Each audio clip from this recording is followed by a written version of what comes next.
Hi കൂട്ടുകാരെ, beauty and ക്യൂട്ടിയുടെ പുതിയൊരു വീഡിയോയിലേക്ക് എൻ്റെ എല്ലാ കൂട്ടുകാർക്കും സ്വാഗതം.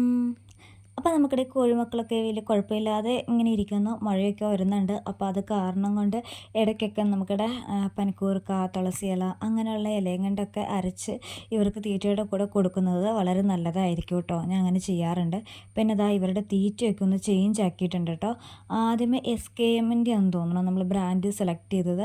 ഇപ്പോൾ വന്നേക്കുന്നത് വേറൊരു ബ്രാൻഡാണ് കേട്ടോ. അപ്പോൾ അത് കാരണം അവർക്ക് ഇത് അത്രയ്ക്ക് അങ്ങോട്ട് ഇഷ്ടമായില്ല എന്ന് തോന്നുന്നു കേട്ടോ. തീറ്റയൊക്കെ അവിടെ കിടപ്പുണ്ട്. പിന്നെ ഇതേ കണ്ടോ സൈഡിൽ ഇത് ഇങ്ങനെ വാഴയുടെ പോള ഞാൻ കീറി വെച്ചിട്ടുണ്ട് കേട്ടോ. ഞാൻ പറഞ്ഞില്ലേ മുട്ട പൊട്ടിപ്പോകുന്ന ഒരു പ്രോബ്ലം നമുക്ക് ഉണ്ടാകാറുണ്ടെന്ന്.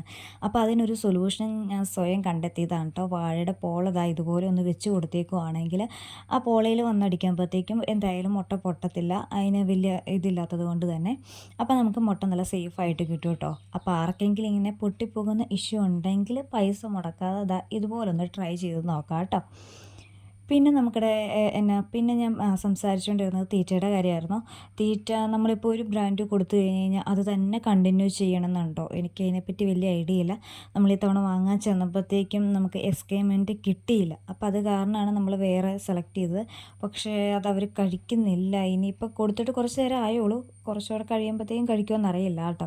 പക്ഷെ എന്തായാലും വലിയ മീച്ചൊന്നുമില്ല കണ്ടോ. എല്ലാവരും അങ്ങ് തക്കും പൊക്കും നടക്കും. മറ്റേന്ന് പറഞ്ഞു കഴിഞ്ഞാൽ തീറ്റ കൊടുത്ത ആ ടൈമിൽ ഒരു 10-15 മിനിറ്റത്തേക്ക് അവർ കുറച്ച് പേരെങ്കിലും കണ്ടിന്യൂസ് ആയിട്ട് തിന്നേണ്ടതാണ്. ഇതെല്ലാവരും പിണങ്ങിപ്പോയി നിൽക്കും. അവർക്ക് ഇഷ്ടപ്പെടാത്തത് കൊണ്ടാണോ എന്നറിയത്തില്ല കേട്ടോ എന്തായാലും. അപ്പോൾ നിങ്ങൾക്ക് ആർക്കെങ്കിലും അറിയാമെങ്കിൽ ഒന്ന് കമൻറ്റ് ചെയ്യണേ.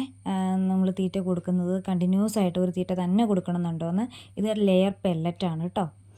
പിന്നെ വിശേഷം എന്ന് പറയാനുള്ളത്, വിരമരുന്ന് ഇവർക്ക് എത്ര മാസം കൂടുമ്പോഴാണ് വിരമരുന്ന് കൊടുക്കേണ്ടതെന്ന് അറിയാമെങ്കിൽ അതും കൂടി ഒന്ന് കമൻറ്റ് ചെയ്ത് സപ്പോർട്ട് ചെയ്യണേ. പിന്നെ നമുക്കിവിടെ മുയൽക്കൊട്ടന്മാർ അവർക്ക് രാവിലത്തെ ഭക്ഷണമൊക്കെ കൊടുത്തിട്ട് ഞാൻ പിള്ളേർ ഒരു കൂട്ടിലാക്കിയായിരുന്നേ. അത് കഴിഞ്ഞ് ഞാൻ ചിന്തിച്ചു അമ്മയും പെൺമക്കളും ഒരു കൂട്ടിലും ഇവൻ ചെറുക്കാപ്പിയാണേ. അപ്പോൾ ഇവനെ നമുക്ക് ഇവൻ്റെ അച്ഛൻ്റെ അടുത്തേക്ക് തന്നെ വിട്ടേക്കാം. കാരണം അച്ഛനൊരു കൂട്ട് വേണമല്ലോ. അപ്പോൾ അത് കാരണം കൊണ്ട് ഇവൻ അച്ഛൻ്റെ അടുത്തേക്കും ബാക്കി 2 പേരും നമുക്ക് പെൺമോയരാണ് കേട്ടോ. അപ്പോൾ അവർ 2 പേരും അമ്മയുടെ അടുത്തേക്കും ആക്കി ഇങ്ങനെ സെപ്പറേറ്റ് ചെയ്തതായി ഇപ്പം ഇങ്ങനെയാണ് കേട്ടോ നമ്മൾ കിടത്തിയേക്കുന്നത്. അപ്പോൾ ഞാൻ പറഞ്ഞില്ലേ അവൾ പ്രഗ്നൻ്റ് ആണോ അല്ലയോ എന്നൊന്നും നമുക്കറിയത്തില്ല. ഇതുവരെ ഒരു റിസൾട്ടോ ഒരു സിംറ്റോ അവൾ കാണിച്ചിട്ടുമില്ല.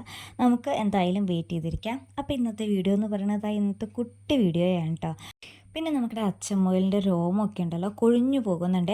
ആദ്യം ഇങ്ങനെ കട്ട കിട്ടി എന്നോണം വന്നു. അത് കഴിഞ്ഞിട്ട് കൊഴിഞ്ഞു പോകുന്നുണ്ട്. അപ്പോൾ നമ്മളിവിടെ അടുത്ത് അന്വേഷിച്ചപ്പോൾ അവരൊക്കെ പറഞ്ഞത് അങ്ങനെ മുയലിൻ്റെ രോമമൊക്കെ കൊഴിഞ്ഞു പോകും, അതൊന്നും വിഷയമില്ല എന്നാണ് പറഞ്ഞത്. അങ്ങനെയാണെന്ന് കരുതിയിട്ട് സേഫായാണ് കുഴപ്പമില്ലയെന്ന് കരുതിയിട്ട് നമ്മൾ പ്രതീക്ഷിച്ചിരിക്കുവാണ്. നിങ്ങൾക്ക് വീഡിയോയിൽ അത്ര ക്ലാരിറ്റി ഇല്ല, എന്നാലും അവൻ്റെ രോമം കുറച്ച് കൊഴിഞ്ഞു പോകുന്നുണ്ട് എന്ന് കരുതി അവിടെ സ്കിൻ കാണത്തൊന്നുമില്ല കേട്ടോ. പുതിയ കൂടെ വരാനായിരിക്കും എന്ന് തന്നെ പ്രതീക്ഷിച്ചാണ് ഇരിക്കുന്നത്. ആൾ ആക്റ്റീവാണ്, വേറെ വിഷയവും കാര്യങ്ങളൊന്നുമില്ല കേട്ടോ. അപ്പോൾ ഇന്നത്തെ വീഡിയോ എന്ന് പറയുന്നത് ഇത്രയേ ഉള്ളൂ. അപ്പോൾ വീഡിയോ ഇഷ്ടമായി കഴിഞ്ഞ് കഴിഞ്ഞാൽ ഒന്ന് ലൈക്ക് ചെയ്യാൻ മറക്കരുതേ. അപ്പോൾ നമ്മുടെ ചാനൽ ആദ്യമായിട്ട് കാണുന്ന ഏതെങ്കിലും കൂട്ടുകാരുണ്ടെങ്കിൽ ഒന്ന് സബ്സ്ക്രൈബ് കൂടി ചെയ്ത് സപ്പോർട്ട് ചെയ്യണേ. അപ്പോൾ മറ്റൊരു അടിപൊളി വീഡിയോ ആയിട്ട് നമുക്ക് വീണ്ടും കാണാം. അതുവരേക്കും ടാറ്റാ ബൈ.